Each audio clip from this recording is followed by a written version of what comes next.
Hi යාළුවනේ කොහොමද? අද අපි කේක් එකක් හදමු. ඔව් මම අද හදන්නේ බටර් මිල්ක් කේක් එකක්. මම අරන් තියනවා බිත්තර, පාන් පිටි, baking powder, vanilla powder, butter, මේකේ තියෙන්නේ කිරි පිටි. මට අද ෆ්‍රෙෂ් මිල්ක් ඉවර වෙලා. එතකොට සුගර් ඕන වෙනවා තව අපිට. වතුර ස්වල්පයක්. ඒ වගේම අපි දැන් මේක හදාගන්නේ කොහොමද කියලා බලමු. මේ වගේ මගේ මෙෂරින් කප්ස් ටික මම අද වික්ස් එකක් තමයි පාවිච්චි කරන්නේ. මේ තියෙන මගේ වික්ස් එක. මම කේක් මැෂින් එක පාවිච්චි කරන්නේ පාන් පිටි හලා ගන්න මම පෙනේරයක්.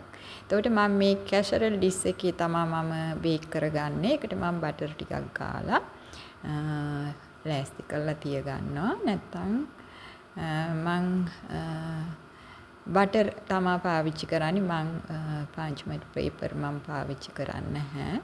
ඉතින් මම කිරි ටික තිය කරලා උණු වෙන්න තියාගත්තා. ඒකට බටර් දාගත්තා. මම ඔයගලන්ට අවශ්‍ය ප්‍රමාණය ඩිස්ක්‍රිප්ෂන් එකේ දාන්නම්. එතකොට යාළුවනේ ওই ටික තමයි අපිට අවශ්‍ය වෙන්නේ.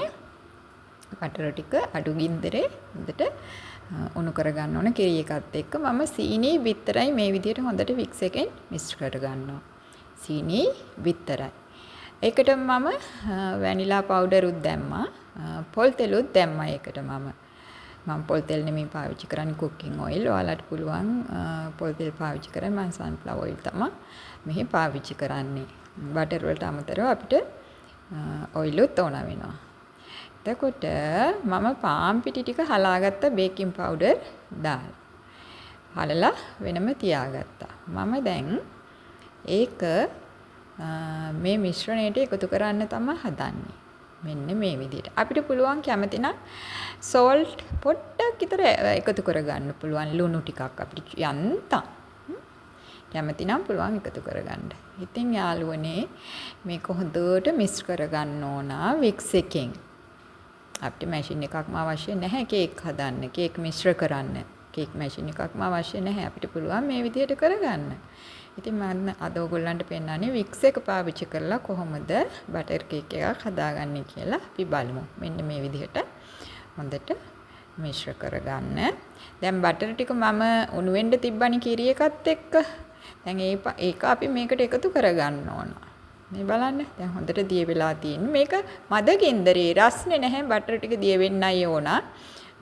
සාමාන්‍යයෙන් මේකට එකතු කරගන්න ඕන. අර බලන්න බටර් දිය වෙලත් නැහැ ඇත්තටම හරියට. ඒකට ප්‍රශ්නයක් නැහැ. මොකද වික්ස් එකෙන් මික්ස් කරනකොට ඒ ටික අපිට දිය කරගන්න පුළුවන්. මෙන්න මේ විදිහට හිමීට මික්ස් කරන්න ඕනේ.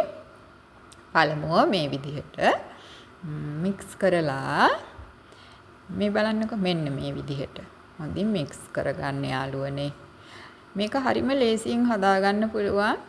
ඔයගොල්ලන් හරියට ප්‍රමාණය එකතු කරනවා නම් කේක් එක හොඳට පිපිලා සොෆ්ට් එකට එනවා. ඉතින් මෙන්න මේ විදිහට මම මික්ස් එකෙන් හොඳින් මේක මිශ්‍ර කරගෙන ප්‍රීහීට් වෙන්න තියපු oven එකට මම දැන් මේක දාගන්න තමයි හදන්නේ. කැෂරල් ඩිස් එකට මම දැන් එකතු කරගන්නවා මේ විදිහට මගේ කේක් මිශ්‍රණය. මෙන්න මේ විදිහට මේ බලන්න. මේක ඇලෙන්නේ නැහැ යාළුවනේ. මොකද මම බටර් ගාලා තියෙන නිසා පොඩ්ඩක්වත් මේ භාජනයේ ඇලෙන්නේ නැහැ. මම නොන් ස්ටික් භාජන තිබුණත් මේ භාජන තමයි පාවිච්චි කරන්නේ. ඒක හරීම පහසුයි මට නම්. ඔයගොල්ලන්ට නොන් ස්ටික් කේක් තැටියක් උනත් පාවිච්චි කරන්න පුළුවන් කැමති විදිහට. ඉතින් මගේ මිශ්‍රණය මෙන්න මේ විදිහට දාගත්තා මම. දාගෙන මම ඒකේ අර එයා බබල් එන නිසා මම ඒක හොඳින් මෙන්න මේ විදිහට පොඩි තට්ටුවක් දාගන්නවා. නැත්තම් කේක් එකේ හිල් හැදෙන්න පුළුවන්. මෙන්න මේ විදිහට. ඔයාලත් ඒ විදිහට කරන්න. නැත්තම් පොඩි කූරක් වගේ අරගෙන කේක් එක වටේ හොඳට නිකන් රවුන්ඩ් දෙක තුනක් වගේ තද වෙන්න අඳින්න. යටට මික්ස් වෙන්න. ඔව් අපි දැන් ප්‍රී හීට් වෙන්න තියපු oven එකට මේක කේක් ටික මිශ්‍රණය තියාගමු. ඔව් යාළුවනේ අංශක 180ට මම විනාඩි 45ක් මේක බේක් කරගන්නවා.